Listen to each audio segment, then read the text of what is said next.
बोले सद्गुरु कबीर साहेब की जय। लहर तारा धाम की जय। काशी कबीरचौरा धाम की जय। मगहर धाम की जय।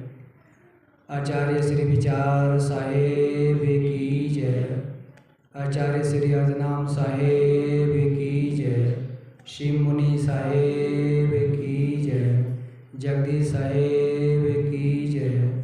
बाबूराम साहेब की जय। अपने अपने माता पिता की जय। अपने अपने गुरु साहेब की जय। साहेब बंदगी साहेब बंदगी साहेब। ध्यान मूलम गुरु मूर्ति, पूजा मूलम गुरु पदम, मंत्र मूलम गुरु व्याख्या, मोक्ष मूलम गुरु कृपा। सद्गुरु कबीर साहेब गुरु की मर्यादा और गुरु की पूजा बताते हैं। ध्यान मूलम गुरु मूर्ति। हमको ध्यान किसका करना है? तो सद्गुरु कहते हैं गुरु का। गुरु की मूर्ति या गुरु का सहरूप या गुरु के चरणों में अपने मन को एग्रे करना है। और जब मन हमारा गुरु की तरफ, गुरु के चरणों में, गुरु के रास्ते पर, गुरु की भक्ति के मार्ग पर बताते हुए उस पर अपने अपने मन को हम एग्रे कर लेंगे। ध्यान मूलम गुरु मूर्ति मतलब गुरु के मार्ग पर, गुरु की मूर्ति, गुरु के आदेश के अनुसार हम ध्यान करेंगे तो हमारा ध्यान जल्दी प्रबल होएगा। और ध्यान का मतलब अपने मन को एग्रे करना है और अपने विकारों को भी ध्यान रखना कि हमारे मन में क्या क्या विकार आ रहे हैं, उन विकारों को हम अपने मन से कैसे खत्म करें। मंत्र मूलम गुरु व्याख्या। गुरु का जो मंत्र है, गुरु की जो वाणी है, गुरु ने जो मार्ग बताया है उस पर चलने की कोशिश करेंगे। जब भी हम गुरु के वचनों का पालन कर रहे हैं, गुरु के आदेश का पालन कर रहे हैं और जब गुरु के सभी उद्देश्यों का पालन करेंगे, मोक्ष मूलम गुरु कृपा। जब ही गुरु की हम पर कृपा होगी और मोक्ष रूपी जो हम खोज में निकले हैं या खोज कर रहे हैं उसकी प्राप्ति हमको होने लगेगी। क्योंकि हमारे जीवन में अनेकों बार मोक्ष की प्रक्रिया हमारे मन में पैदा होती है। जब हम विकारों से मुक्त होने के बाद सत्य की खोज में जाते हैं और ऐसी अनुभूति होती है कि हम संसारों में इतनी जड़ता रूप से बंधनों में क्यों फंस गए। हम तो इस जीवन में मुक्त थे और लेकिन अपने विकारों के कारण फिर से बंधन में हो गए। इसलिए उन विकारों से, उन बंधनों से तोड़ने के लिए, छूटने के लिए हम गुरु बनाते हैं। और गुरु को बंदी छोड़ कहा जाता है क्योंकि गुरु जो है हमें रास्ता बताता है कि अपना भाई खान पीन शुद्ध करो, रहनी गहनी शुद्ध करो, काम क्रोध लोभ मोह अहंकार निंदा चुगली बेईमानी, इन बंधनों से मुक्त हो जाओगे तो आप मोक्ष की गति में चले जाओगे। हमें किसी को बांध के नहीं रखा है, हम अपनी विकारों की नगरी में स्वयं बंधे हैं, इसलिए हम बंधन में हैं। हम अपनी विकारों की नगरी को धीरे धीरे उन बंधनों को तोड़ेंगे तो हम मुक्त हो सकते हैं। इसलिए गुरु हमें मार्ग बताता है कि भाई इस मार्ग से जाओगे तो आपके बंधन छूट जाएंगे। क्योंकि किसी लोगों ने, कोई कहता है कि हमें भगवान ने बांध के रखा, कोई कहता किसी ने बांध के रखा है। हम स्वतंत्र हैं। इस जीवन में अच्छे कर्म भी कर सकते हैं, बुरे कर्म भी कर सकते हैं। अच्छे कर्म करेंगे तो बंधनों से मुक्त हो जाएंगे, बुरे कर्म करेंगे तो बंधनों में बंधते चले जाएंगे। इसलिए उस चीज़ का कंट्रोल हमारे हाथ में ही है। हम अपने कर्मों के कारण बंधन में बंधते हैं, अपने कर्मों के कारण ही सत्य कर्मों से बंधन से मुक्त होते हैं। जिसको सद्गुरु कबीर साहब कहते हैं, अपने जीवन काल में भवबंधन से बांधिया एक बिचारा जीव, कीविल छूटे आप की छुटा में पीव।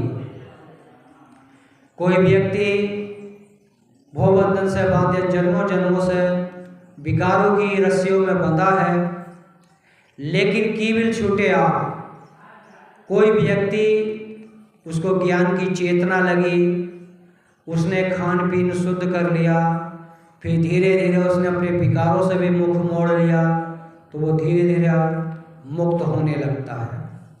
की छुटा में पीव, या हम किसी सत्संग में जुड़े, गुरु बनाया, गुरु ने मार्ग बताया, भाई खान पीन तुम्हारा ठीक नहीं है, इसको बंद करो, तो वो खान पीन से हमको मुक्त किए। फिर गुरु ने बताया कि भाई अपने विकारों से दूर रहो, किसी की निंदा, चुगली, बेईमानी, ईसाद, ये सब छोड़ो, तो गुरु ने इन चीज़ों से हमको मुक्त किया।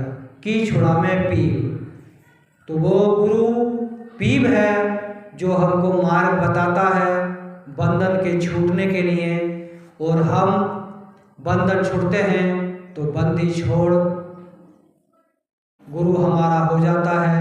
वो इसलिए सद्गुरु कबीर साहब का एक नाम बंदी छोड़ भी है। एक बार की कथा है, एक सेठ जी के घर एक तोता रहता था।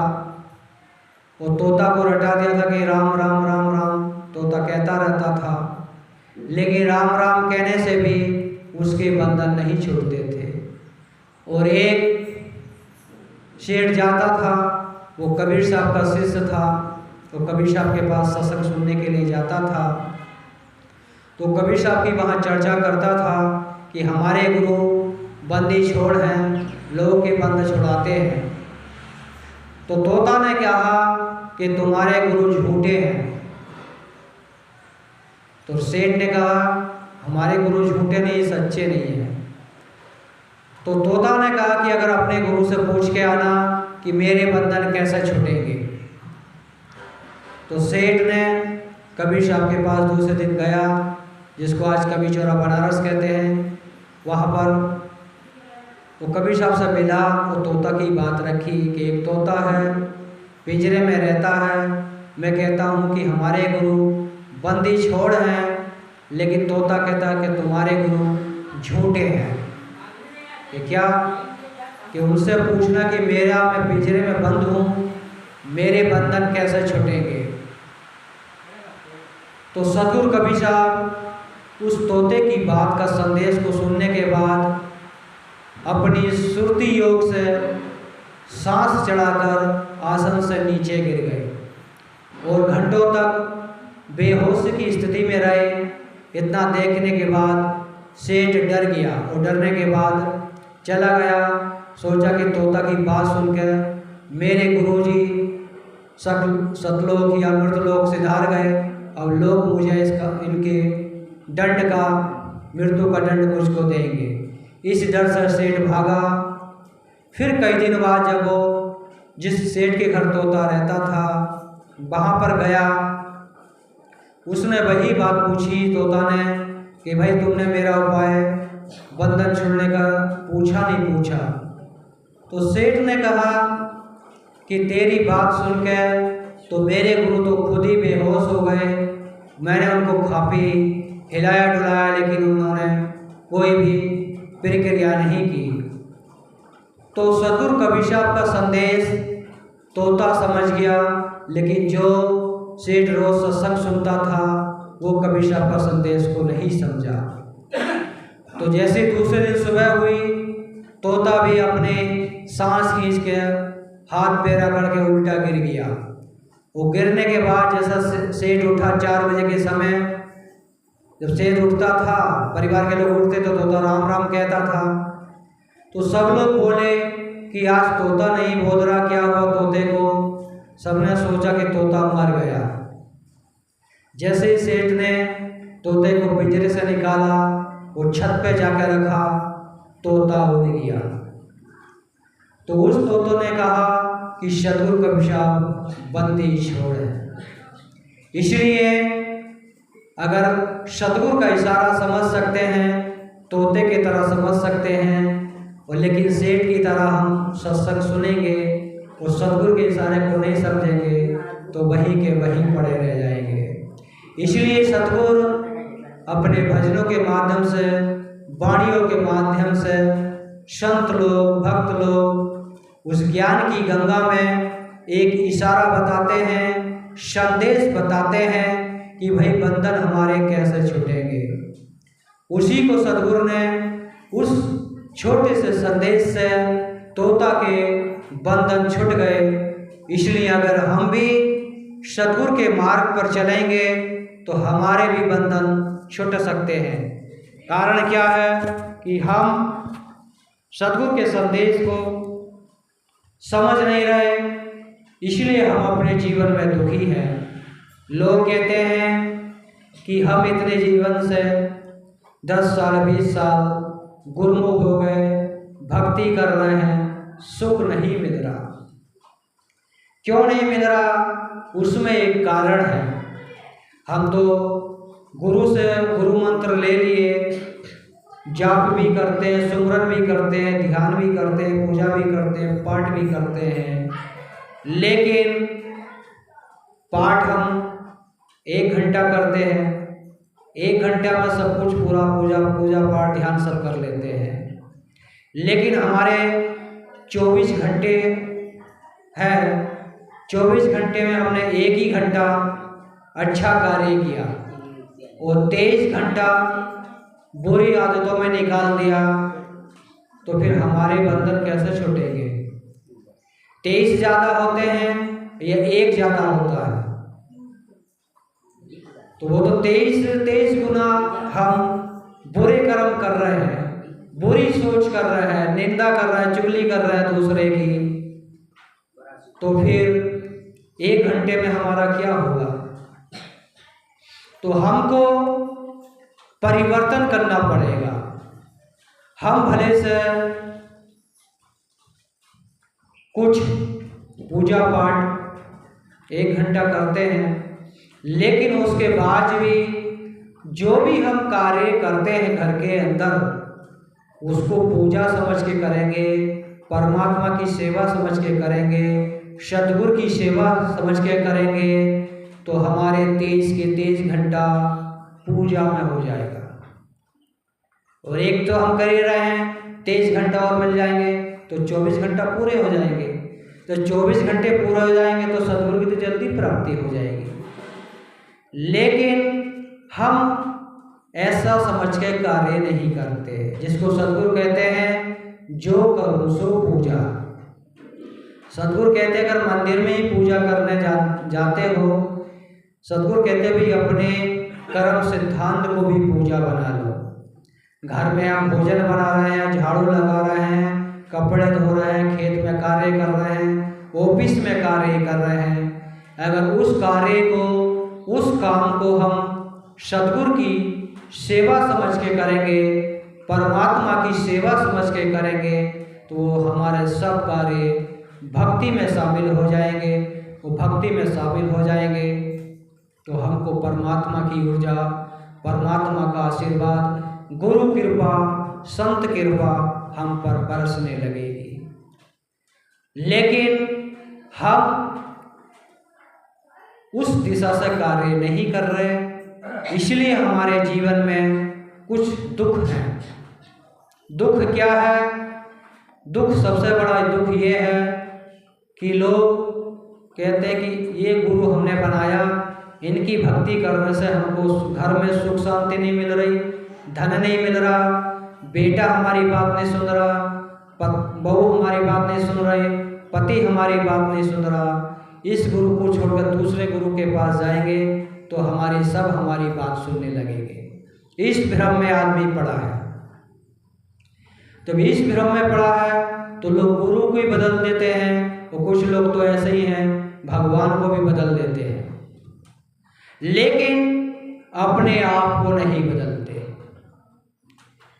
दुनिया को बदलने के लिए जाते हैं, भगवान को बदलने के लिए जाते हैं, गुरु को भी बदल देते हैं। कुछ लोग तो इतने अच्छे हैं, भगवान माता पिता को भी बदल देते हैं।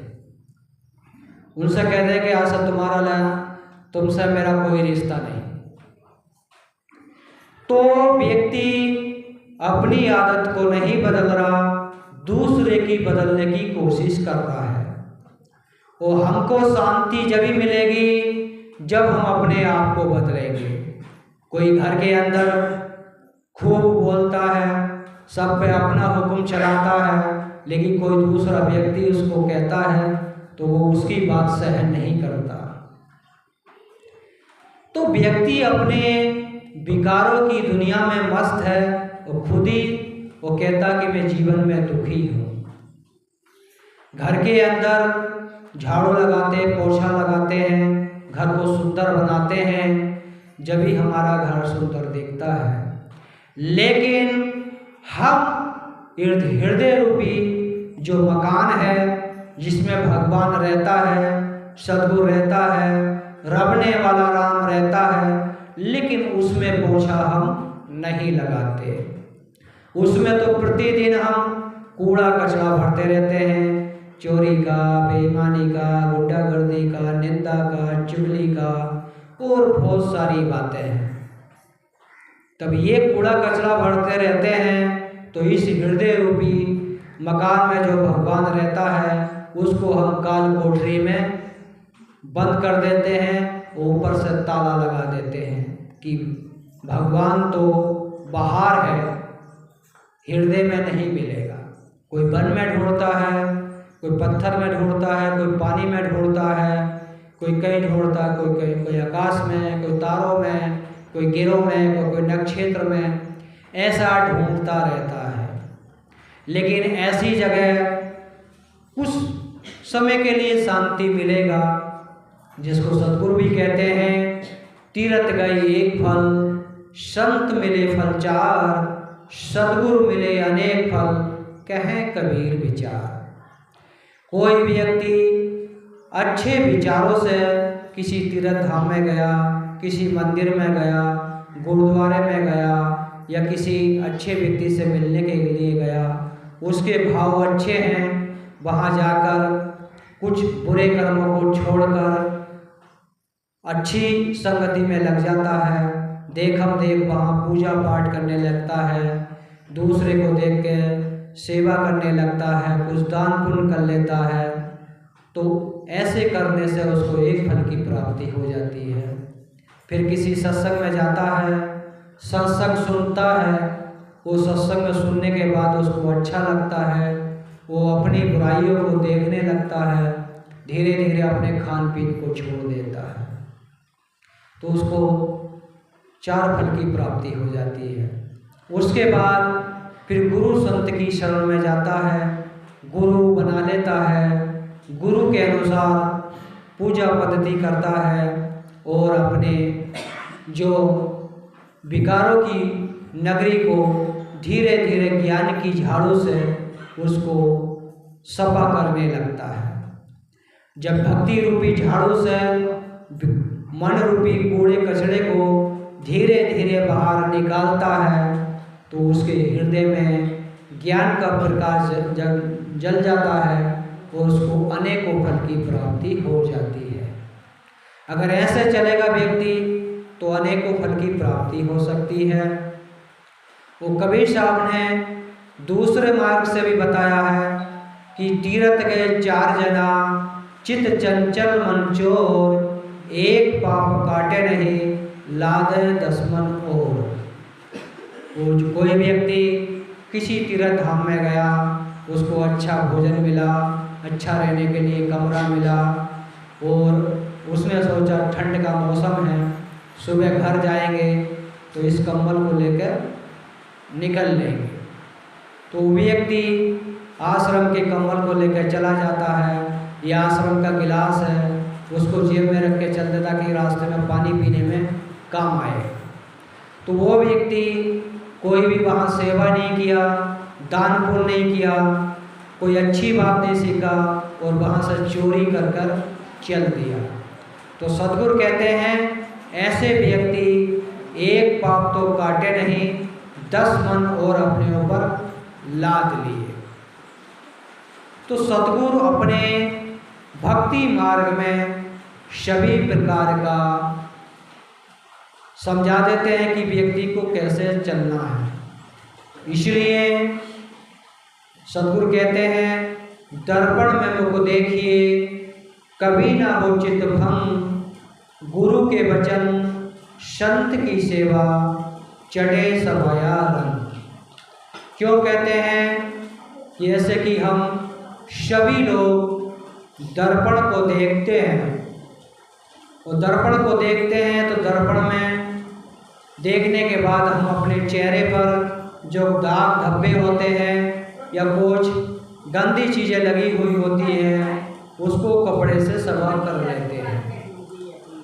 ऐसे ही हमारे हृदय रूपी दर्पण पे भी बहुत सारे विकारों के धब्बे लगे हैं। उन धब्बों को हम भक्ति रूपी कपड़े से उसको सफा नहीं करेंगे तो हम जैसे दर्पण में अपना मुख नहीं देख पाते, ऐसे हृदय रूपी आत्माराम को कैसे देख पाएंगे।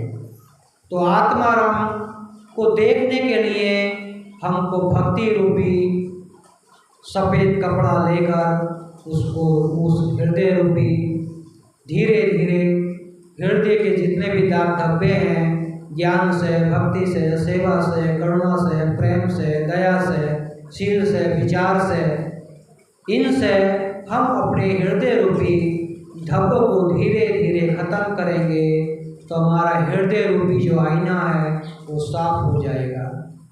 गुरु के वचनों का पालन करेंगे, गुरु के अनुसार भक्ति करेंगे, साधु संत की सेवा करेंगे, माता पिता की सेवा करेंगे, भाई भाई प्रेम से रहेंगे, पति पत्नी प्रेम से रहेंगे, तो हमारा सवाया रंग भक्ति सवाया हो जाएगी।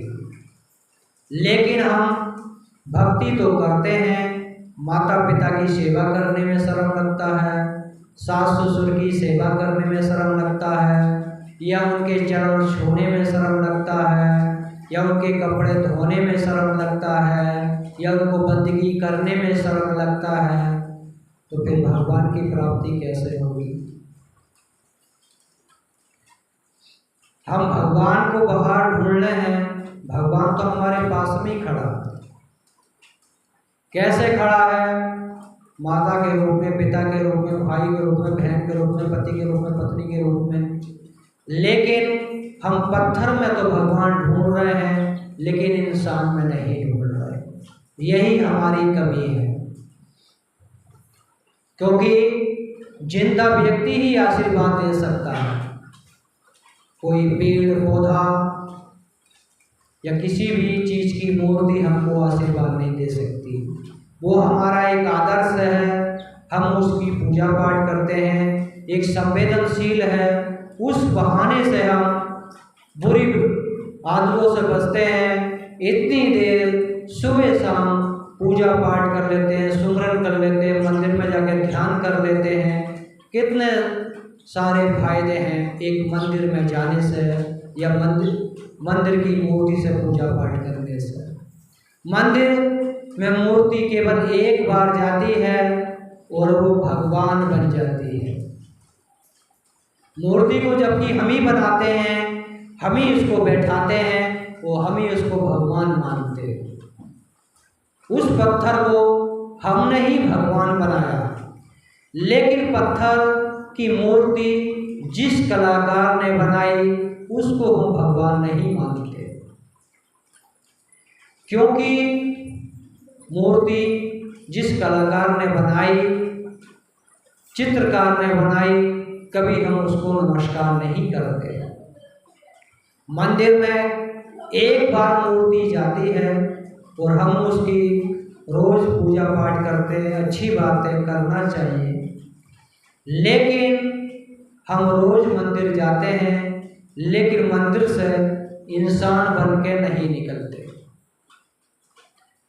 मंदिर में मूर्ति एक बार गया, भगवान बन गया, हम मंदिर में रोज जाते हैं लेकिन इंसान नहीं बने, अच्छे आदमी नहीं बन रहे, तो भाई मूर्ति इससे बड़े तो मूर्ति अच्छी है, कम से एक बार जाके मंदिर में भगवान बन गई। हम रोज जा रहे लेकिन इंसान नहीं बन पा रहे। क्यों नहीं बन पा रहे?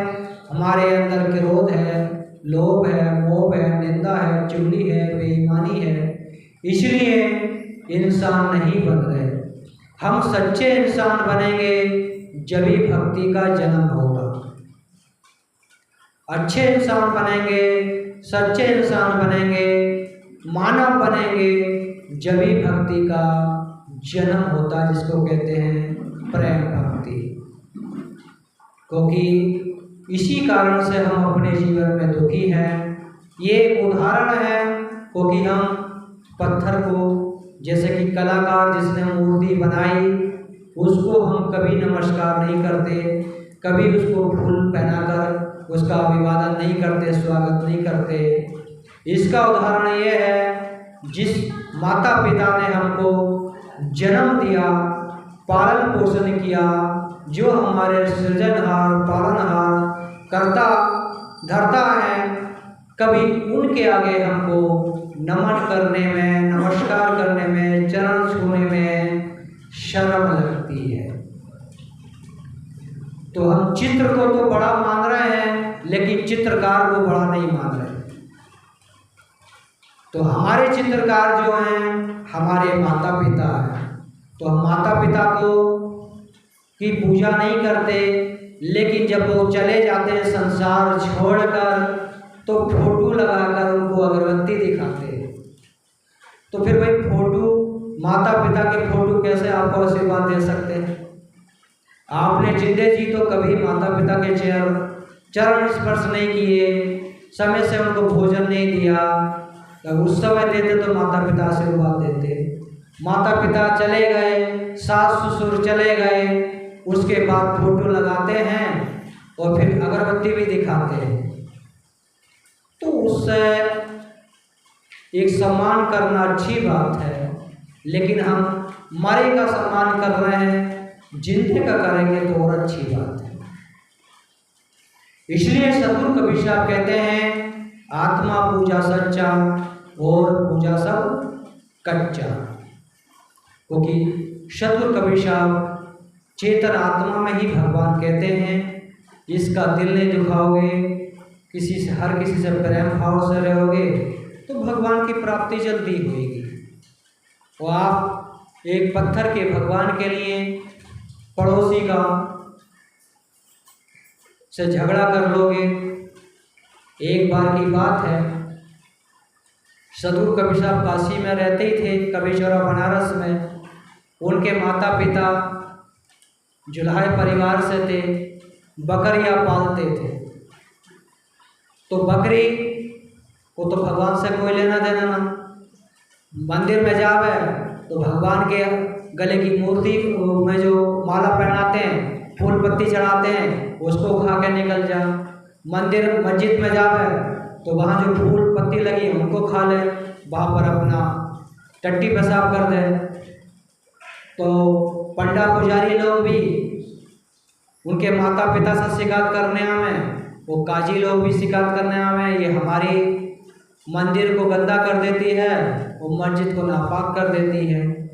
एक बार की बात थी, उनके माता पिता बाहर किसी कार्य में गए, घर पर कबीर साहब थे। वो बकरी मंदिर में भी गई, मस्जिद में गई, दोनों को गंदा करके आ गई, फूल पत्ती खा के आ गई। तो दोनों लोग आए और कबीर साहब से शिकायत किए कि तुम अपनी बकरी को बांध के नहीं रखते, इन्होंने हमारा मंदिर गंदा कर दिया, मस्जिद गंदा कर दिया।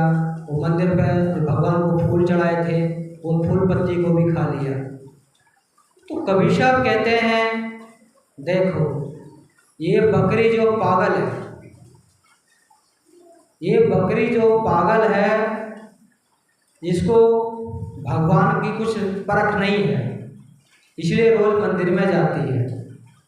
लेकिन मैं आज तक मंदिर में गया, मस्जिद में गया। तो कहने का उद्देश्य ये है, हम बकरी वाले हाल हमारे अंदर हो गया है।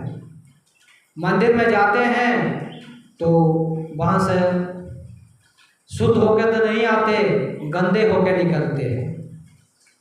हमको जाकर घर जाने के बाद अच्छी बात बतानी चाहिए कि पूजा पाठ करने में अच्छा मन लगा, तो हम घर जाके बताते हैं वो ऐसा है, वो ऐसा, वो ऐसा है।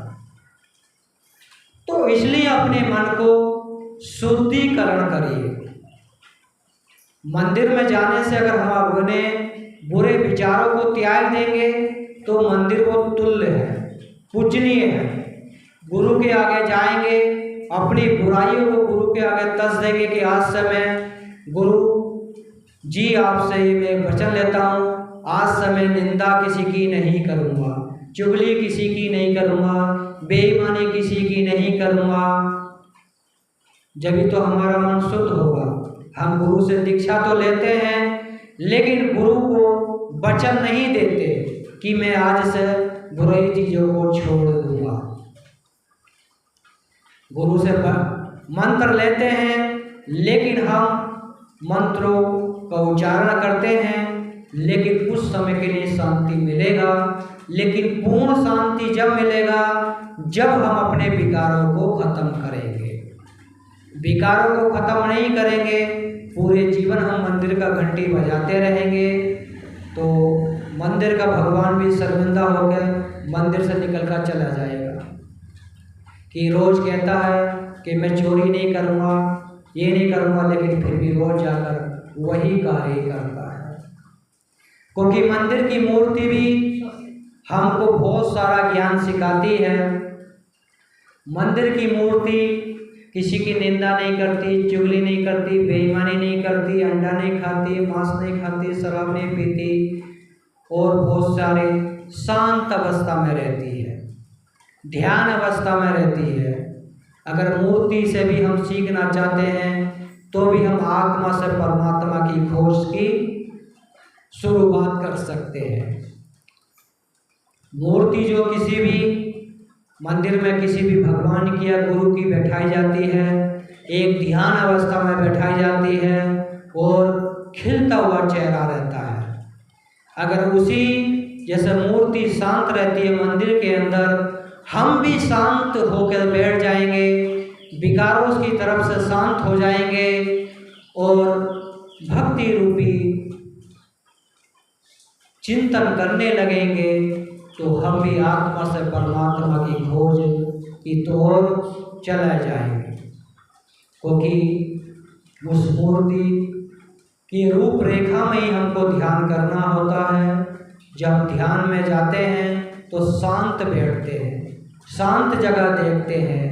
ऐसे ही मंदिर की मूर्ति भी हमको दिखा रही है कि भाई तू अपने जीवन में इतना क्रोध क्यों करता है, इतनी चुगली क्यों करता है, इतनी बेईमानी क्यों करता है, किसके लिए करता है। एक दिन खाली हाथ जाना ही है। इसलिए उस मंदिर की मूर्ति की तरह हम भी विकारों की तरफ से शांत हो जाएंगे, तो वो पावर ऊर्जा हमारे अंदर भी प्रकट हो जाएगी, जिसको तीसरा नेत्र कहते हैं, ज्ञान ज्योति कहते हैं, कुंडली जागृत कहते हैं, ध्यान अवस्था कहते हैं, शून्य समाधि कहते हैं। अनेकों संतों ने, अनेकों भक्तों ने अपने अपने ज्ञान के अनुसार उसको व्याख्यात किया है। इसको सदगुरु कबीर साहब ने कहे हैं, अंतर्ज्योत शब्द के नारी, हरि ब्रह्मा ताके ते पुरारे, तेहु न जाने आदि अंता। सदगुरु कहते हैं ब्रह्मा विष्णु महेश भी इस सृष्टि का आदि अंत नहीं जाने। वो भी विकारों की दुनिया में फंस गए। ब्रह्मा ने भी अपने जीवन में गलती की, शंकर जी ने भी की, विष्णु जी ने भी की। अपनी अंतर आत्मा जो ज्योति है, आत्मा से परमात्मा की ओर ले जाने वाली है, उसको नहीं जाना। अंतर्ज्योत शब्द एक नारी, शब्द मतलब माया रूपी नारी। माया रूपी नारी में फंस गया और वाणी रूपी जाल, शब्दों के जाल में फंस गया। किसी ने बता दिया तीर्थ धाम में जाओगे तो मोक्ष मिल जाएगा, गंगा में जाओगे तो पाप धुल जाएंगे। वाणियों के जाल में फंस गया। वो शब्द रूप एक नारी, माया रूपी नारी में, लालच रूपी नारी में फंस गया। हाँ भाई, पूजा पाठ नहीं करना पड़ेगा, गंगा जी में नहा लेंगे, त्रिवेणी संगम में जाकर नहा लेंगे, सब पाप धुल जाएंगे। भाई कैसे धुल जाएंगे? जिस गंगा में जीव जंतु रहते हैं, मछली हर समय गंगा में रहती है, वो मुक्त नहीं हो पाई। कितने जीव जंतु वो मुक्त नहीं हो पाए, तो गंगा का जल हमको कैसे मुक्त कर देगा? ये हमारी एक रूपरेखा है, एक सामाजिक प्रक्रिया है, एक भारतीय संस्कृति है कि भाई तू अपने जीवन में कुछ अच्छे कर्म नहीं करता तो जा गंगा ही नहाइया। गंगा नहाने जाता है तो उस बहाने से व्यक्ति अपने माता पिता को ले जाता है, कुछ दान पुण्य कर लेता है, कुछ वहाँ पर भूखे प्यासे को भोजन करा देता है, तो यहाँ तक ठीक है। इतने समय बुरे कर्मों से बच जाता है, 2 दिन 4 दिन 1 महीना तीर्थ धाम में रहता है, तो यहाँ तक ठीक है। लेकिन हमारे पाप को धो देगी तो ये नहीं हो सकता। जिसको ज्ञान मुद्री में कहा है त्रिवेणी के घाटे नहाओ, तो त्रिवेणी घाट कौन सा है? ये इगला है, ये पिघला है, ये सुषमना है। जब हम इगला पिघला से होकर सुषमना की तरफ जाएंगे, इस त्रिपुटी में ध्यान लगाएंगे, इस संगम में स्नान करेंगे, सतरूपी संगम में, तो हमारा पाप क्षण होएंगे।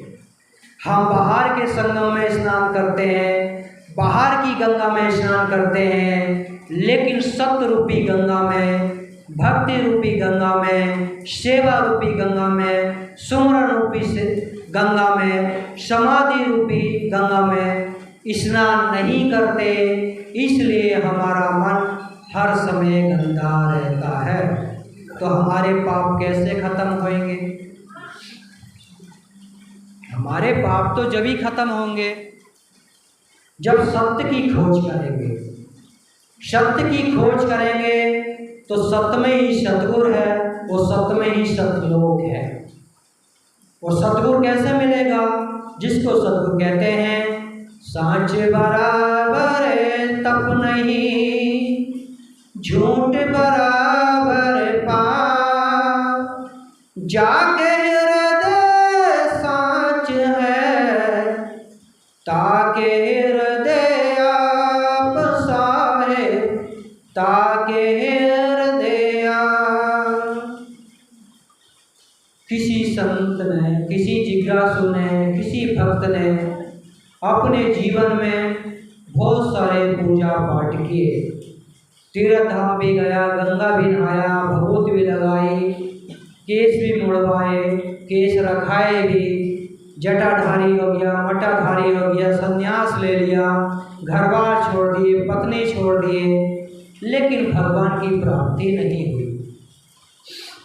तो सब लोगों ने कहा भाई इस खूब उसने तलाश किया भगवान को, लेकिन नहीं मिला। अनेकों तीर्थ धाम किए, तो उसको मन को शांति नहीं मिली। तो उसने उस सभी लोगों से पूछा, भाई मैंने तीर्थ धाम नहाए, गंगा नहाए, जटा रखाए, जटा मरवाए, संन्यास लिया, धन संपत्ति छोड़ दिया, लेकिन मन को शांति नहीं मिल रही। तो लोगों ने कहा कि इस आपका शंका का समाधान सद्गुरु कबीर साहब करेंगे। जो काशी में रहते हैं उनके पास जाओगे तो आपका उस समाधान हो सकता है। तो वो व्यक्ति सद्गुरु कबीर साहब के पास गया। उसने अपनी बात रखी कि मैंने संसार के अनुसार सभी तीर्थ धाम किए, गंगा में स्नान किया, गंगोत्री में किया, यमुनोत्री में किया, यमुना में किया, सभी नदियों में स्नान भी किया, लेकिन मन को शांति नहीं मिल रही। तो सद्गुरु कबीर साहब ने इसी वाणी के माध्यम से उनको आंसर दिया कि तुमने अपने जीवन में सच्चाई को अपनाया नहीं अपनाया, झूठ को छोड़ा नहीं छोड़ा। तो उन्होंने कहा, भाई ये बात तो किसी ने नहीं बताई।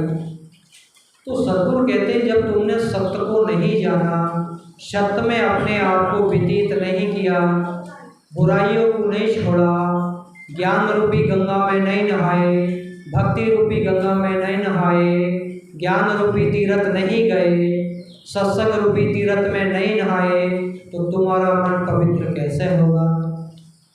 और तुमने सत्य का मार्ग चुना ही नहीं, भक्ति का मार्ग चुना ही नहीं, तो हर समय अपने जीवन में अहंकार और पाल लिया। मैं तो 63 तीर्थ कराया, सभी गंगा स्नान कर लिया, इतना दान कर लिया, इतना पूजा कर लिया, रोज इतना पाठ करता हूँ, इतना ध्यान करता हूँ, इस चीज़ का अहंकार लेकर मन में और बैठ जाते हैं। तो सद्गुरु कहते हैं, सांच बराबर तप नहीं। जब तक हमारी सच्चाई मन में और कर्म में, व्यवहार में नहीं आएगा, जब तक हमारा भक्ति रूपी तप नहीं हो सकता।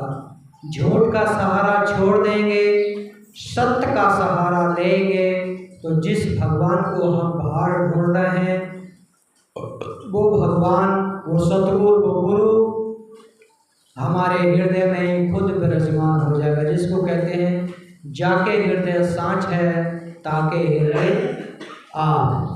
तो वो परिभाषा आती है, इस वाणी के माध्यम से हम चलेंगे तो ये चीज़ हमको महसूस होने लगेगा कि वाकई ही सद्गुरु कबीर साहब ने जो कहा है सत्य कहा है। सद्गुरु तो हमारे अंदर ही है, गुरु तत्व तो हमारे अंदर ही है, क्योंकि गु माने अंधकार, रू माने प्रकाश।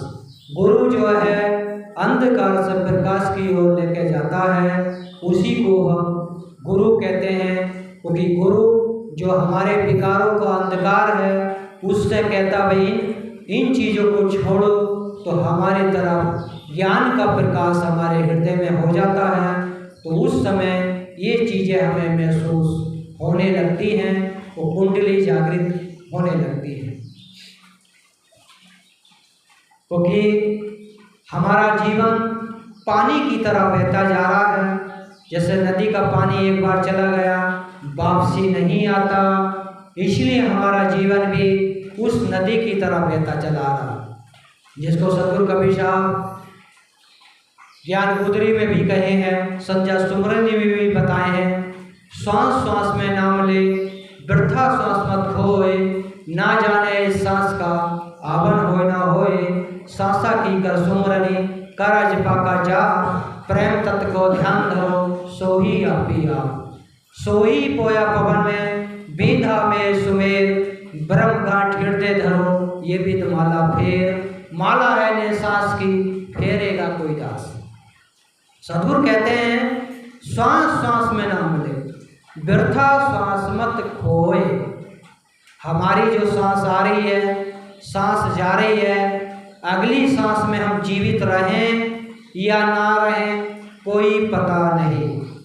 इसलिए वर्तमान में जो हमारी सांस पीछे चली गई उसको तो हम नहीं ला सकते, लेकिन हमारा आने वाला जो समय है उसको तो हम अच्छे कर्मों में लगा सकते हैं, सेवा में, भक्ति में, ध्यान में, पूजा में, इन चीज में हम लगाएंगे तो हमारी हर एक सांस उपयोगी हो जाएगी। वृथा सांस मत खो। बुरे कर्मों में अपनी सांस को भी खो रहे हैं, इसलिए परमात्मा की ऊर्जा हमको नहीं मिल रही। सांसा की कर सुमरे कर अजपा का जाप। जैसे हम जाप करते हैं, कोई माला से करता है, कोई कंठ से करता है, कोई हृदय से करता है। जब हमारी ये आदत बन जाती है जाप करने की, तो ऑटोमेटिक हम चलते चलते हमारे हृदय से वो जाप अंतरात्मा से होने लगता है। उसी को कहते अजपा जाप, जो अपने हम मुख से नहीं बोलते हैं, हृदय से उसको जपते रहते हैं अंदर अंदर, दूसरे व्यक्ति को पता नहीं चलता, उसको अजपा जाप के। सांस नाम ले वृथा सांस मत खोए, ना जान सांस का हवन हो। सांसा की कर सुमरनी कर अजपा का जाप। सांसा की सुमरन करो, हर सांस में उसका नाम ले, उसको ध्यान करो, तो हमारा अजपा जाप प्रारंभ हो जाएगा, चालू हो जाएगा। सांस की माला कोई फेरेगा, कोई दास। सतगुरु कहते हैं, एक तो हमने गुरु भक्त बना लिए तो हम गुरु के दास हो गए। सतगुरु कहते सांसा की माला कोई दास फेरेगा। जो सांस की माला फेरता है उसको वो बिरला होता है, उसी को सतगुरु कहते हैं वही सच्चा दास होता है, क्योंकि हर सांस को उपयोगी करो। ब्रह्म गांठ हृदय धरो, ये विदमाला है। ब्रह्म गांठ मतलब गुरु रूपी, सदगुरु रूपी चित्र अपने हृदय में रख लिया कि परमात्मा मेरे अंदर है, गुरु तत्व मेरे अंदर है, सदगुरु मेरे तत्व है। उसको हृदय में धरकर सुमरन कर रहा है तो वो हृदय में विराजमान हो जाता है। ब्रह्मगांठ हृदय ये विदमाला फे, माला ने सांस की फेरेंगे द्वार, 84 भरमने कटे कर्म की फांस। तो वहाँ हमारी कर्म की फांस कटेगी, लग 84 के बंधन छूटेंगे जब इस रूप रेखा से हम भक्ति करेंगे तो। क्योंकि कुछ बंधन हमने छोड़ दिए, गुरु के कहने से खान पीन शुद्ध कर लिया, बंधनों से छूटे हो, धीरे धीरे विकार और छोड़ेंगे और मुक्त होएंगे, फिर अजपा जाप करने लगेंगे और मुक्त हो जाएंगे, फिर उसी परम तत्व में विलीन हो जाएंगे। विधा मेर सुमेर, तो हम उस परम तत्व की ओर सद्गुरु ने इशारा किया है वाणियों के माध्यम से, भजनों के माध्यम से, लेकिन हम उस चिंतन को कर नहीं रहे, उस पर मनन नहीं कर रहे, हम अपने हृदय रूपी मकान को सफा नहीं कर रहे, तो फिर उसमें भगवान कैसे प्रकट होएगा।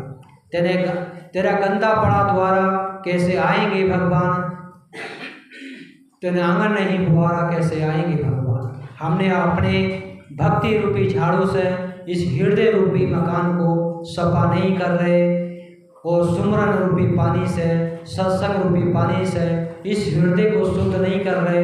इस हृदय में उन वाणियों को हम लेके नहीं जा रहे, केवल कंठ तक आती हैं, कानों तक आती हैं, उसके बाद हम बाहर निकाल देते हैं। जब ये वाणी ये हमारे हृदय में नहीं जाएंगे तो हमारा हृदय शुद्ध कैसे होगा।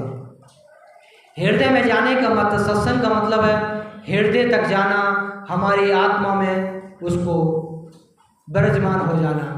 हमने सत्संग सुना, वो सुनने के बाद उसको कुछ देर बाद भूल गए, जो वाणियाँ बताई, जो अच्छाई बताई, उसको ग्रहण नहीं किया, हमने बुरी आदतों को नहीं छोड़ा, तो फिर सत्संग का हमारी आत्मा शक्ति कैसे पवित्र होगी। वो पवित्र नहीं होगी, हम अपने हृदय रूपी मकान को शुद्ध नहीं करेंगे तो भगवान इसमें कैसे प्रकट होएगा। तो इसलिए अपने जीवन में उस परमात्मा, उस शक्ति को देखने के लिए अपने हृदय को शुद्ध करना है। जैसे कि कोई व्यक्ति कहे, जैसे गाय को हम धोएंगे, भैंस को धोते हैं, वो कोई छेद वाला बर्तन हो जिसको छन्नी कहते हैं, जिसमें आटा छानते हैं, अगर गाय का दूध उसमें धोएंगे तो उसमें दूध रुकेगा, गिरता रहेगा नीचे। ऐसे ही जैसे कि हम गाय के दूध को रोकने के लिए बगैर छेद वाला बर्तन लेते हैं जो उसमें दूध रुकता है, और छेद वाले बर्तन में धोएंगे तो दूध नहीं रुकेगा। ऐसे ही हमारे हृदय में भी अनेकों प्रकार के छेद लगे हैं, काम के, क्रोध के, लोभ के, निंदा के, चुगली के, बेईमानी के, अहंकार के। ये छेद हैं, वो भक्ति रूपी दूध उसमें कैसे रुकेगा? ज्ञान रूपी, सत्संग रूपी दूध उसमें कैसे रुकेगा? वो तो गिरता रहेगा, छर छर पल पल गिरता चला जाएगा। तो इसलिए हमारे हृदय में जो छेद लगे हैं उन छेदों को बंद करना पड़ेगा। कैसे? जैसे चल्ली के छेदों को बंद करना है, या तो उस पर गोंद लगाएंगे, फेविकोल लगाएंगे, या दूसरी चादर लगवाएंगे तो छेद बंद हो जाएंगे, दूध रुकेगा। अगर हमें अपने हृदय रूपी विकार रूपी छेद बंद करने हैं, उसमें सत्संग का जो दूध है उसको रोकना है, तो उसमें दया के, करुणा से, प्रेम से, भक्ति से, सेवा से, ध्यान से, पूजा से, पाठ से, इन रूपी उन छेदों को बंद कर सकते हैं। और ये इन चीज से हम छेदों को अपने विकारों में, जो हमारे हृदय में छेद लगे हैं विकारों के, इसको बंद नहीं करेंगे तो भक्ति रूपी दूध को हम नहीं पी सकते। जब दूध सब गिर गया तो पिएंगे कैसे? दूध हम रोक लेंगे, रोकने के बाद जैसा छल्ली में उसके छेद बंद कर दिए, फिर दूध को गर्म करेंगे, फिर दूध को गर्म करने के बाद दूसरे बर्तन में पलटेंगे, फिर उसमें खटास डालेंगे जमाने के लिए, फिर उसको मथेंगे, है ना, फिर उसको निकालेंगे, मक्खन को कुछ दिन रखेंगे, फिर आग में तपाएंगे, है ना, फिर भी छानेंगे, फिर घी शुद्ध होएगा। ज़्यादा तल देंगे तो घी जलन सी उसमें आएगी, कम तलेंगे तो घी रखने के बाद खराब हो जाएगा। इसलिए माता लोगों को इस चीज़ की बहुत कला आती है, वो अपने समान रूप से उसमें उसको पकाती हैं, और क्या डालकर? नमक डालकर। जो उसमें छाछ छिपा हुआ होता है ना, नमक डालने से वो छाछ निकल जाता है। फिर उस घी को कपड़े में छानती है, बारीक वाले कपड़े की, उसका छाछ का एक भी टुकड़ा उस घी के अंदर नहीं जाए, ना तो फफूंदी आ जाएगा। ऐसे ही हम इस हृदय रूपी मकान में भक्ति रूप से उन छेदों को बंद करेंगे, और सेवा रूपी एक हांडी लेकर, वो विवेक रूपी लकड़ियों से उसको जलाकर उसको गर्म करेंगे। फिर भक्ति में आगे जाएंगे, फिर उसको ज्ञान और विवेक से उसको जमाएंगे। उसके बाद चेतन आत्मा और परमात्मा की कसौटी से उसको मथेंगे कि सत्य क्या है, तो उसमें छाछ निकलेगा। फिर उसको और कसौटी पर कसेंगे कि मेरा तेरा झीनी माया से बचेंगे, तो उसके बाद उसको फिर फिल्टर करेंगे आत्मा चिंतन को। जैसे दूध को हम शुद्ध करते हैं, ऐसे ही अगर हम अपने मन को शुद्ध कर लेंगे, जो अमृत रूपी रस है उसको हम पी सकते हैं। उसी को सतगुरु कहते हैं, पियोगे तो जुग जुग जियोगे। इसलिए हम अपने जीवन में दुखी हैं, क्योंकि हम अपने आप को शुद्ध नहीं कर रहे, अपनी आदतों से हम नहीं बच रहे, अपने आप को नहीं संभाल रहे। इसलिए उस घी का आनंद हम कैसे ले सकते हैं? इस संसार में चाय सब लोग पीते हैं, घी दही उससे कम लोग खाते हैं, मक्खन उससे कम लोग खाते हैं, घी उससे और ज़्यादा कम लोग खाते हैं। इसलिए जो लोग कभी कभी पूजा पाठ करते हैं, जिनको कहते हैं बरसात के मेंढक, जैसे कि अब गणेश पूजा आई तो घर घर लोगों ने गणेश बैठा लिए। उसके बाद पूरे साल गणेश जी को भूल गए। वो गणेश ने जो संदेश दिया, उन्होंने अपने माता पिता की सेवा करी, उनकी परिक्रमा की, उस संदेश को लोग भूल गए, खाली गणेश की मूर्ति बैठाकर पूजा करने लगे। तो फिर गणेश जी की भक्ति या गणेश का आशीर्वाद कैसे मिलेगा? हमने उनके सिद्धांत को अपनाया ही नहीं, तो गणेश जी की मूर्ति बैठाने से क्या फायदा? इसलिए जो सिद्धांत गणेश जी ने दिए, अपने माता पिता की सेवा करो, दीन दुखी सेवा करो, सत्य को जानो, अपने जीवन में भक्ति करो, ऐसा करेंगे तो ही तो गणेश की कृपा हमारे पर होगी। लेकिन मूर्ति तो बैठा लिए, और बैठाने के बाद भी हम और शैतान बन गए। मूर्ति बैठाए, 4 लाख की मूर्ति बैठाए, 10 लाख इकट्ठा कर लिए, 6 लाख की बचत हुई, 6 लाख में कुछ शराब पी लिया, कुछ पटाखे फोड़ दिए, कुछ लड़ाई झगड़ा कर लिया, उसमें खर्च कर दिया। 50% लोग ऐसा कार्य कर रहे हैं। तो उससे भगवान, गणेश भगवान कैसे खुश हो सकते? वो तो और दुखी होंगे, ये तो मेरे नाम पे और बुरे कर्म कर रहा है। इसलिए गणेश भगवान की पूजा करते अच्छी बातें करना चाहिए, लेकिन जितने दिन आप गणेश भगवान को घर में बैठाते हो, कम से कम इतने दिन तो माता पिता के पैर छू लो। लोग इतने दिन भी माता पिता के पैर नहीं छूते, तो भी कौन से गणेश भगवान की पूजा कर रहे हो भाई?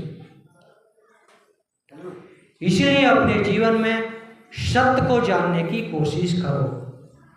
यही सतगुरु बताते। सतगुरु किसी का, किसी धर्म का, किसी भगवान का, अल्लाह का, गॉड का, देवी देवता का खंडन नहीं करते, और नहीं कबीरपंथी भी किसी साधु, कोई भी साधु संत, जो अच्छे साधु संत लोग हैं, किसी भी धर्म के, किसी भगवान का खंडन नहीं करते। वो सत्य आईना दिखाते हैं।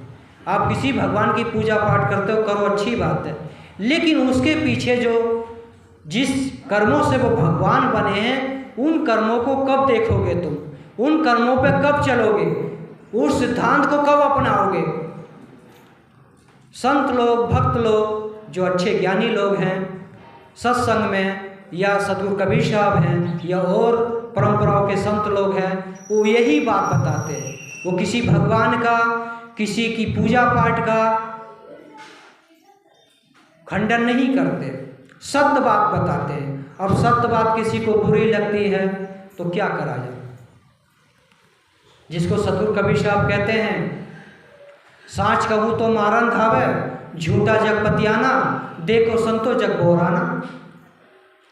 सतगुरु कबीर साहब कहते हैं कि मैं सच्ची बात बताता हूँ तो लोग मुझे मारने दौड़ते हैं कि कबीर तो पागल है, ये तो भगवान को भी बुरा कहता है, देवी को भी बुरा कहता है, अल्लाह को भी बुरा कहता है, और मंदिर मस्जिद को भी कहता है इनको तोड़ दो। लेकिन सतगुरु कबीर साहब की वाणियों को नहीं समझते। झूठ कहूँ तो पतियाना, अगर मैं झूठ कह रहा हूँ, कहूँगा कि हाँ पत्थर में भगवान है, तो इनका पतन हो जाएगा। तो जो माता को की सेवा नहीं करते, तो वो और भी माता पिता को घर से बाहर निकाल देंगे। तो सद्गुरु सच्ची भक्ति बताते हैं, आत्मा रूपी भगवान की भक्ति बताते हैं कि आत्मा को पूजोगे, माता पिता को पूजोगे, सास ससुर को पूजोगे, भाई भाई प्रेम से रहोगे, जब ही परमात्मा की प्राप्ति होगी। 4 घंटा जाप किया, लेकिन माता पिता ने 1 गिलास पानी मांगा तो कहता जा बूढ़ा, तुझे तो बस बैठे बैठे पानी पीने की आदत है, खुद लेकर नहीं पी सकता, तो क्या फायदा होगा? इसलिए अपने आप को बदलो, तो भगवान तो हमारे सामने ही खड़ा। क्योंकि कहने के लिए तो सद्गुरु की बहुत सारी बातें हैं, बहुत सारे सिद्धांत हैं, लेकिन एक भी सिद्धांत हम अपने जीवन में उतार लेंगे जब ही हमारा भला होगा। हम पूरे जीवन सत्संग सुनते रहेंगे, जितनी देर सुनेंगे इतनी देर विकारों से मुक्त रहेंगे, इतना हमारा फायदा है। अगर उन पे अमल नहीं करेंगे तो हमारा 100% लाभ नहीं हो सकता। 100% लाभ जब होगा जैसे आप लोग घी निकालते हैं, ऐसे ही अपने अंदर रूपी आत्मा रूपी जो घी छिपा है, परमात्मा रूपी घी जो छिपा है, उसको जानने की कोशिश करो, उसको ज्ञान भक्ति वैराग से मथने की कोशिश करो। और ध्यान की सुरती जो डोरी से घी मथते हैं, उसको अपने मन को ध्यान में लगाओ, जब ही हमारा घी निकलेगा। और उसको निकालने के लिए हमको चेतन, हृदय में चेतना आनी चाहिए कि हाँ, हम सत्य के मार्ग पर चल रहे हैं या नहीं चल रहे। हमने खटास ज़्यादा डाल दिया तो भी माखन खराब हो जाएगा। कैसा कि किसी गुरु ने बता दिया खूब जाप करो, कुछ दिन तो खूब जाप करा, उसके बाद कहा कि भगवान तो मिला नहीं, छोड़ो। सब छोड़ना नहीं है, धीरे धीरे करते रहना, जिसको सदगुरु कहते हैं धीरे धीरे रे मना, धीरे सब कुछ होए, माली सींचे सो घड़ा, ऋतु आए सो फल होए। जैसे माली होता है, अपने बगीचे को रोज देख रेख करता है, पानी समय से देता है, उसमें जो दवाई समय से लगाता है, समय आता फूल लगते फल लग जाते हैं। ऐसे ही हम भी, गुरु ने एक बगीचा लगा दिया है, हम वो खुरपी, वो भक्ति हमको दे दी है, जो हम अपने बगीचे को शुद्ध कर सकते हैं, ज्ञान से, वैराग से, भक्ति से, सेवा से, विवेक से। भक्ति रूपी पानी देंगे, विवेक रूपी खुरपी से जो उसमें घास फूस आएगी, विकारों रूपी घास फूस, उसको रोज रोज नलाते रहेंगे। नलाने का मतलब है रोज ध्यान करेंगे, पूजा करेंगे, पाठ करेंगे, सुमरन करेंगे, माता पिता की सेवा करेंगे, तो विकार रूपी घास उस हमारे हृदय में नहीं जमेगी। फिर धीरे धीरे भक्ति के फूल लगेंगे, फिर मोक्ष के फूल लग जाएंगे, सद्गुरु के दर्शन हो जाएंगे। लेकिन धीरे धीरे करते रहेंगे तो अमृत रस हम पी सकते हैं, नहीं तो ऐसे ही जीवन पानी की तरह बहता रहेगा, जिसको सद्गुरु कहते हैं, एक भजन के माध्यम से बताते हैं, सो मनबा मेरे, सो मनबा मेरे का भजो सतनाम, सो मनबा मेरे का भजो सतनाम। बालपन सब खेल गमाया, बालपन सब खेल गमाया, जाने व्यापे काम हो काम, वृद्ध भया तन कापन लागे, लाटन लागे चाम, सो मनवा मेरे का भजो सतनाम। सद्गुरु का विषय समझा रहे हैं, सो ए मानव, तू कब सच्चाई के रास्ते पे जाएगा। तेरा बालपन खेल कूद में बीत गया, जवान हुआ, ब्याह शादी हो गया, उसमें तेरा बीत गया, फिर तू वृद्ध हो गया, तन कांपन लागे, शक्ति कम हो गई, चलने में शरीर में हलचल होती है, लाटन लागे चाम, तेरी खाल भी सुपड़ गई और तू मृत्यु की ओर जा रहा है, लेकिन फिर भी बुराइयों को नहीं छोड़ रहा, अच्छाई को नहीं ले रहा, बुराइयों के साथ जा रहा है। शो मनवा मेरे कब भजो सतनाम। लाठी टेक चलता मार्ग, लाठी ले ली, चल भी नहीं पाता, लाठी का सहारा लेता है। लाठी टेक चलता मार्ग में सही न जाती घाम, अरे आंख नहीं दांत नहीं कान हुए बेकाम, सो मनवा मेरे का भजो सतनाम। आंखों की लाइट भी चली गई, दांत भी चले गए, कानों से सुनना भी बंद हो गया, धूप में निकलता है तो धूप भी नहीं सही जाती, ठंड होती है तो ठंड भी नहीं सह जाती, गर्मी भी नहीं सह जाती, इतनी तुझे कमजोरी आ गई। सद्गुरु कहते भी अब तो भजन भक्ति कर ले, अब भी तेरा टाइम है, कुछ अच्छे कर्म कर ले, अच्छा रास्ता पकड़ ले, कुछ दीन दुखियों को भला कर दे, कुछ भूखे प्यासों को कुछ खिला दे, कुछ करुणा कर ले। लेकिन फिर भी आदमी उस विकारों की दुनिया में ही फंसा है। फिर आगे सतगुरु कहते हैं, घर की नारी बेमुख हो बैठी पुत्र करते बदनाम। घर की नारी बेमुख हो बैठे पुत्र करते बदनाम। बिरथा बूढ़ा अटपटावे अटपटाटो जाम। सतगुरु कहते हैं आदमी बूढ़ा हो जाता है, चल भी नहीं पाता, चारपाई पे लेट जाता है। उधर पत्नी भी नहीं सुनती, पति बीमार हो जाता तो पत्नी नहीं सुनती, वो पत्नी बीमार होता तो पति भी नहीं सुनता। वो भी कहता बुढ़िया को कोई काम नहीं, खाली बरबराती रहती चारपाई पे बैठ के। वो पत्नी भी कहती बूढ़े को कोई काम नहीं, खाली खाट पर बैठ कर बड़बड़ाता रहता है। वो बच्चे भी कहते हैं इन माता पिता को कोई काम नहीं, खाली बस आदेश देते रहते, ये कर लो ये कर लो ये कर लो। तो उस समय कोई नहीं सुनता। तो सतगुरु कहते भाई अब भी कुछ भजन सुमरन कर ले, अब भी अच्छे कर्म कर ले, लेकिन फिर भी आदमी नहीं चेत रहा। फिर लास्ट में सतगुरु कहते हैं, खटिया से भूमि पर धर ले, खटिया से भूमि पर धर ले, छोड़ चले धन धाम, छोड़ चले धन धाम।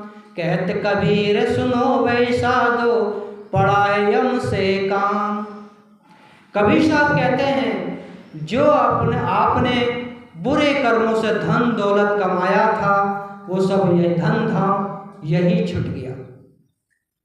अब तो पड़ा यम से काम। अब बुरे कर्म किए तो नरक लोक में जाना पड़ेगा, यमलोक उधर भेज देगा। वो अगर हम भक्ति रूपी धन कमाते, सेवा रूपी धन कमाते, ध्यान रूपी धन कमाते, समाधि रूपी धन कमाते, पूजा पाठ रूपी धन कमाते, जब तो सतगुरु हमारे साथ आते, हमारी रक्षा करते। लेकिन हमने बुरे कर्म किए हैं तो अब तो यमलोक में यमदूत लेके जाएंगे और उसको काल कोठरी में डाल देंगे, विकारों की काल कोठरी, जिसको लक 84 कहते हैं, जिसको सतगुरु ने कहा है आया है सो जाएगा, राजा रही फकीर, कोई सिंहासन चढ़ चले कोई बांधे हाथ जंजीर। सतगुरु कहते हैं इस संसार में जो भी आया है सभी को जाना है, स्थायी कोई नहीं है। कोई जंजीर में बंध के जाएगा, कोई सिंहासन पर बैठ के जाएगा। जंजीर में कौन व्यक्ति बंध के जाएगा? जो अच्छे कर्म नहीं करता है, चुगली बेईमानी गुंडागर्दी और दूसरे का मार लगता है, माता पिता की सेवा नहीं करता, सास ससुर की सेवा नहीं करता, भाई भाई प्रेम से नहीं रहते, आपस में झगड़ा करते हैं, वो लोग जंजीर में बंध के जाते हैं। उनको काल निरंजन के दूत मारते पीटते लेके जाते हैं। और जो व्यक्ति सत्संग करता है, सत्संग सुनता है, सेवा करता है, भक्ति करता है, पूजा पाठ करता है, माता पिता की सेवा करता है, दीन दुखी सेवा करता है, सास ससुर की सेवा करता है, भाई भाई प्रेम से रहते हैं, उस व्यक्ति को सतगुरु कबीर साहब सिंहासन पर बैठा के लेके जाते हैं। और निर्णय आपको लेना है, आपको जंजीर में बंध के जाना है या सिंहासन पर बैठ के जाना। हम अच्छे कर्म करेंगे तो सिंहासन पर बैठ के जाएंगे, बुरे कर्म करेंगे तो हम जंजीर में बंध के जाएंगे। लेकिन हम लोग गुरु भक्त हैं, लक 84 से बच जाएंगे, क्योंकि हमने गुरु बना लिया है। लक 84 में नहीं जाएंगे। हमारी भक्ति की कुछ कमी है तो मानस योनि में ही आएंगे, जिसको सतगुरु कबीर साहब कहते हैं भक्ति बीज बिन से नहीं, जो जो आनंद ऊंच नीच अवृत भय संत के संत। भक्ति का बीज कभी खत्म नहीं होता है, किसी न किसी के द्वारा हम भक्ति में जुड़ जाते हैं, गुरु बना लेते हैं, फिर भक्ति करने लगते हैं। ऐसे ही भक्ति के बीज भी खत्म नहीं होते हैं, हमारे विकारों के बीज भी खत्म नहीं होते हैं। इधर हम भक्ति के संस्कारों के अनुसार हमको जन्म मिलता है, किसी के द्वारा हम भक्ति करने लगते हैं। ऐसे बुरे संस्कारों भी होते हैं, हम किसी के बुरे संस्कारों के अनुसार फिर चोरी चुगली बेईमानी में फिर से जुड़ जाते हैं। इसलिए सतगुरु कहते हैं पहले प्रारब्ध बना, बाद में बना शरीर। शरीर माँ के अंदर पहले बनता है, प्रारब्ध हमारा पहले के अनुसार माँ के गर्भ में जाता है। इसलिए अपने जीवन में सत्य की खोज करेंगे, हंस बनने की कोशिश कीजिए। बगला भगत मत बनिए, हंस भगत बनिए। क्योंकि बगला भगत देखने में सफ़ेद होते हैं, लेकिन वो ध्यान में बैठा रहता है बगला भगत, लेकिन जब उसको भूख लगती है नदी के किनारे जाकर मछली पकड़ लेता है। इसलिए बगला भगत क्यों गया? कोई व्यक्ति सत्संगी है, गुरुमुखी है, लेकिन ध्यान भी करता, पूजा भी करता, पाठ भी करता है, लेकिन कोई ऐसे समय आता है चोरी से चुपके से किसी की रिश्वत भी ले लेता है, वो किसी की निंदा भी कर देता है, चुगली भी कर देता है, बेईमानी भी कर लेता है कभी कभी, तो उसको कहते बगला भगत। उसने गुरु मंत्र भी लिया है, सफ़ेद कपड़ा भी पहना है, रोज टीका भी लगाता है, घंटी भी बजाता है, पाठ भी करता है, ध्यान भी करता है, लेकिन वो मछली के बगला की तरह मछली भी खा लेता है, चुगली कर देता है, चुपके से वो रिश्वत ले लेता है, निंदा कर लेता है, बेईमानी कर लेता है। तो बगला भगत बनने से हमको हंस की गति नहीं मिलेगी, क्योंकि हंस जो किसी का भी खेत नहीं खाता। जो किसान होता, किसान खेत में से अनाज उठा लेता, धान या गेहूँ, उसके बाद जो खेत में अनाज गिरता है उसको उस मोती चुनता है। खड़ी फसल हंस किसी का नहीं खाता। किसान जो खेत में से फसल उठा लेता है, उसके बाद जो धान गिरता है, ज्वार गिरता है, मक्का गिरता है, गेहूँ गिरता है, उसको वो चुनता है। इसलिए हमको हंस बनना है। इस हृदय रूपी में बहुत सारे मोती लगे हैं, ध्यान के, भक्ति के, सेवा के, करुणा के, प्रेम के। इन मोतियों को चुनेंगे तो हमारी परम गति सिंहासन पर बैठ के जा सकते हैं। इन मोतियों को नहीं चुनेंगे, गंदी चीज़ें चुनेंगे, तो फिर उसका लाभ कैसे मिलेगा? नहीं मिल सकता। इसलिए हमें अपने जीवन में सच्चा भगत बनना है, अच्छे भगत बनना है, प्रेम भाव से रहना है, किसी की निंदा चुगली नहीं करना है, धर्मों के बीच में झगड़ा नहीं करना है, पंथ को लेकर झगड़ा नहीं करना है, गुरु को लेकर झगड़ा नहीं करना है। गुरु में आपस में नहीं बनती, कोई बात नहीं, लेकिन आप आपस में झगड़ा मत करो गुरु को लेकर। गुरु हैं, संत हैं, वो तो कब मिल जाएंगे पता नहीं चलेगा। आप पार्टीबाजी आपस में कर लेंगे, आपको एक ही गांव में रहना है, एक ही घर में रहना है, ऐसा मत करिए। आपस में प्रेम भाव से रहो तो सद्गुरु की प्राप्ति होगी। गुरु को लेकर झगड़ा करोगे, धर्म को लेकर झगड़ा करोगे, तो हम अपनी भक्ति से भटक जाएंगे। हमारे हृदय में प्रेम भक्ति जो है वो मर जाएगी, एक रूढ़िवादी भक्ति हमारे हृदय में जन्म ले लेगी।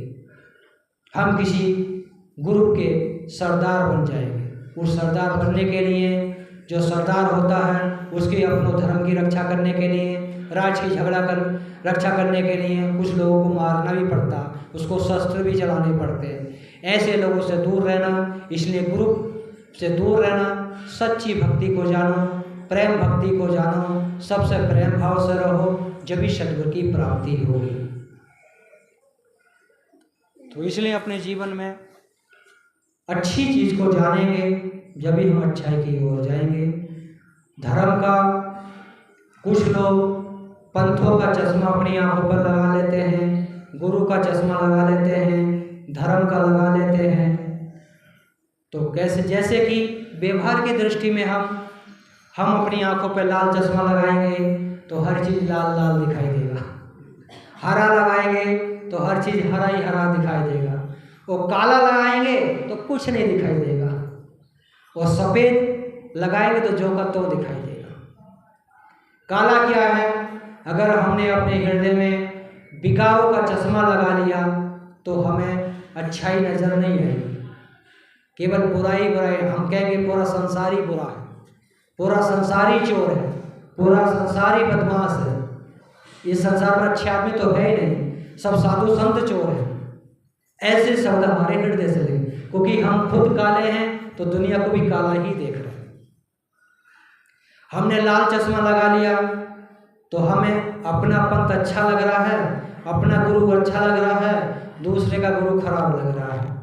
दूसरा पंथ हमको खराब लग रहा, तो वो धर्म का चश्मा हो गया, पंथ का चश्मा हो गया। अगर हमने जो का तो चश्मा लगाया है, ज्ञान का चश्मा लगाया है, भक्ति का चश्मा लगाया है, सत्संग का चश्मा लगाया है, करुणा का चश्मा लगाया है, ये चश्मा हम अपने हृदय में लगाएंगे तो हमको सत्य दिखाई देगा कि हाँ ये व्यक्ति गलत है, ये व्यक्ति सही है, तो हम सत्य का साथ देंगे, असत्य का नहीं देंगे। इस चीज़ का निर्णय करेंगे तो परमात्मा की ऊर्जा हमारे अंदर आने लगेगी।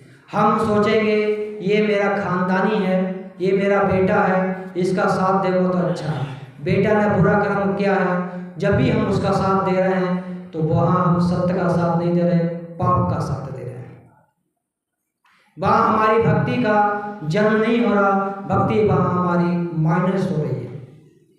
अगर हम बेटा ने गलती की है, बहू ने गलती की है, हमने गलती की है, हम उस गलती को स्वीकार करते हैं, उसको मानते हैं, तो हमारा हृदय रूपी जो दर्पण में धब्बा लगने से बच जाएगा। और हम बुराइयों का साथ दे रहे हैं तो हमारे हृदय में एक बुराई का धब्बा लग जाएगा। जिस दर्पण में काई लगती है उसमें आप अपना दर्पण, अपना मुख नहीं दे सकते। दर्पण लगी काई, कहाँ से दर्शन पाई। हृदय में रूपी दर्पण में या व्यवहारिक रूपी दर्पण में काई लगी है, धूल जमी है, तो हम उसमें अपना चेहरा कैसे देख सकते हैं। इसलिए अपने हृदय में विकारों की धूल मत बिठाइए, विकारों के धब्बे मत लगाइए। भक्ति रूपी साबुन से, भक्ति रूपी ज्ञान से उस हृदय को सत्संग रूपी पानी से रोज सफा करते रहिए, तो हम उस परमात्मा को देख सकते हैं, उसमें दर्शन कर साक्षात कर सकते हैं। इसलिए कहने सुनने के लिए बहुत बातें हैं, आप लोग बोर तो नहीं हो रहे, समय भी काफ़ी हो रहा है, और आगे बढ़ाएं या समाप्त करें जी, जैसा आप लोगों का विचार।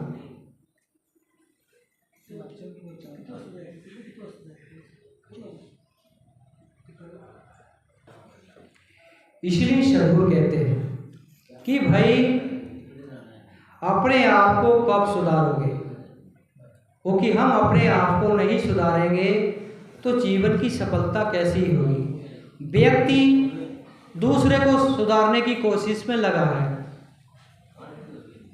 बेटा पिता से कह रहा तुम सुधर जाते तो मेरा जीवन अच्छा हो जाता, पत्नी कह रही पति सुधर जाता तो मेरा जीवन अच्छा हो जाता, बहू कह रहे मेरे सास ससुर अच्छे होते तो मेरा जीवन अच्छा हो जाता। हर आदमी एक दूसरे को सुधारने में लगा है, लेकिन अपने आप को नहीं सुधार रहा, अपनी आदतों को नहीं सुधार रहा, इसलिए वो अपने जीवन में दुखी है। इसलिए अपने जीवन में अपने आप को ही शुद्ध करने की जरूरत है। जैसे कि हम कहते हैं बंदगी साहिब, बंदगी हम किसका कर रहे हैं, वो बंदगी 3 बार करी जाती है। वो हमारे 3 ही पाप भी होते हैं, कर्म से, वचन से, मन से 3 पाप होते हैं। तो 3 बार बंदगी की जाती है, माता पिता को, गुरु को, इष्ट को। 3 बार बंदगी, गुरु को, माता पिता को, इष्ट को। इष्ट हमारे कौन है? सद्गुरु कबीर साहब।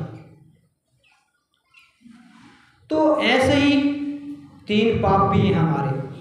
उन पाप को खत्म करने के लिए हमको ज्ञान, भक्ति, वैराग, इन 3 चीज की आवश्यकता है। ज्ञान, भक्ति, वैराग। ज्ञान भी होना चाहिए, भक्ति भी होना चाहिए, वैराग भी होना चाहिए। ये चीजें नहीं हैं तो फिर हम सत्य असत्य का निर्णय कैसे करेंगे, और सत्य असत्य का निर्णय नहीं करेंगे तो फिर अपनी बुराइयों को कैसे जानेंगे। अपनी बुराइयों को वही जानेगा जो सत्य असत्य का निर्णय लेता है। हमारे अंदर अच्छे विचार भी आते हैं, बुरे विचार भी आते हैं। अच्छा विचारों का समर्थन हमारी आत्मा करती है, वो बुरे विचारों का समर्थन हमारा मन करता है। जब कोई बुरे काम करने चलते हैं हम, तो दोनों आवाज़ हमारे हृदय से निकलती हैं, सत्य और असत्य। सत्य कहती है कि इस काम को नहीं करो, ये गलत काम है, ये तेरे लिए अच्छा नहीं है। ये हृदय से, हृदय रूपी जो राम है वो हमको बताता, चेताता कि तू मत कर। लेकिन मन जो है कहता कर ले, जो होगा देखा जाएगा। क्योंकि उस समय हम मन के बस में ज़्यादा हैं, तो मन की तरफ चले जाते हैं, वो बुरे कर्म कर लेते हैं। तो इसलिए हम अपनी मन को भोजन ज़्यादा दे रहे हैं।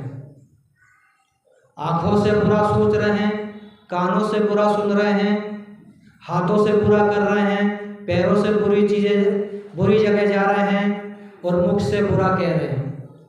तो हम अपने मन को भोजन ज़्यादा दे रहे हैं, तो बलवान कौन होगा? मन होगा। तो मन ही तो फिर आपकी आत्मा पर राज करेगा। जो बलवान होता है वही तो राज करता है। कमजोर आदमी कोई आज तक राजा बनता हुआ देखा? जंगल का राजा कौन है? शेर है, क्योंकि वो बलवान है, सबका शिकार कर लेता है। हाथी उससे ज़्यादा ताकतवर है, ज़्यादा शरीर में भी ज़्यादा है, लेकिन वो किसी का शिकार नहीं करता, वो किसी की हत्या नहीं करता, अपना शासन नहीं चलाता, प्रेम भाव से रहता, इसलिए उसको राजा नहीं माना जाता। लेकिन शेर चतुर है, चालाक है और अपना शासन चलाता है, जो उसके सामने आता है उसको चीर फाड़ कर देता है। तो ऐसे ही हमारा मन भी एक शेर है, वो भक्ति रूपी को अपने विकार रूपी नखों से चीर फाड़ कर देता है। जिसको कहते भाई भक्ति करने से कोई फायदा नहीं, ध्यान करने से कोई फायदा नहीं, पूजा करने से कोई फायदा नहीं, कुछ मिलता तो है नहीं। तो भक्ति हमारी वहाँ चीर फाड़, हमारा मन रूपी शेर जो है चीर फाड़ कर देता है। क्योंकि हम मन को भोजन ज़्यादा दे रहे हैं, आत्मा को भोजन दे ही नहीं रहे, तो आत्मा तो हमारी खुद ही भूखी है, तो हमारे लिए क्या लड़ेगी? इसलिए हम आत्मा को भोजन देंगे ज्ञान का, भक्ति का, सेवा का, करुणा का, प्रेम का, ध्यान का, पाठ का, माता पिता की सेवा का, दीन दुखी की सेवा का, भाई भाई परिवार में प्रेम से रहने का, ये भोजन देंगे, जब तो आत्मा हमारी बलवान होएगी। जब बलवान होएगी जब तो शेर से मुकाबला कर सकती है, जब तो बब्बर शेर होगी। जब शेर के सामने बब्बर शेर आता है तो उसका शिकार कर लेता है। तो इसलिए हमको बब्बर शेर बनना है, जो विकारी रूपी शेर है, जब हम उसका शिकार कर सकते हैं। ना तो हम शिकार नहीं करेंगे, खुद ही शिकारी, खुद ही हम शेर का शिकार बन जाएंगे।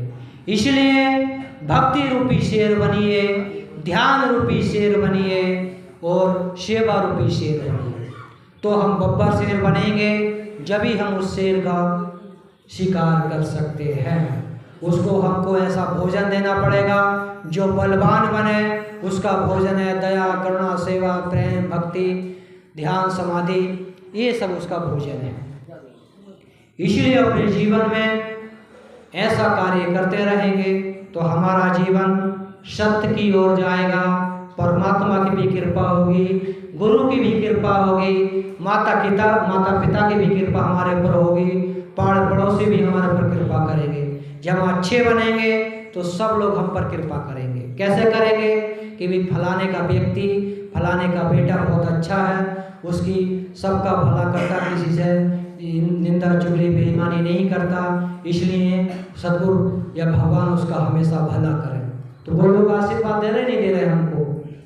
हम किसी के आगे झुकते तो आशीर्वाद देता नहीं देता, माता पिता के आगे झुकते हैं तो आशीर्वाद देता नहीं देता, किसी दिन दुखी को नमस्कार करते तो आशीर्वाद देता नहीं देता। तो उसी को कहते हैं साहिब बंदगी।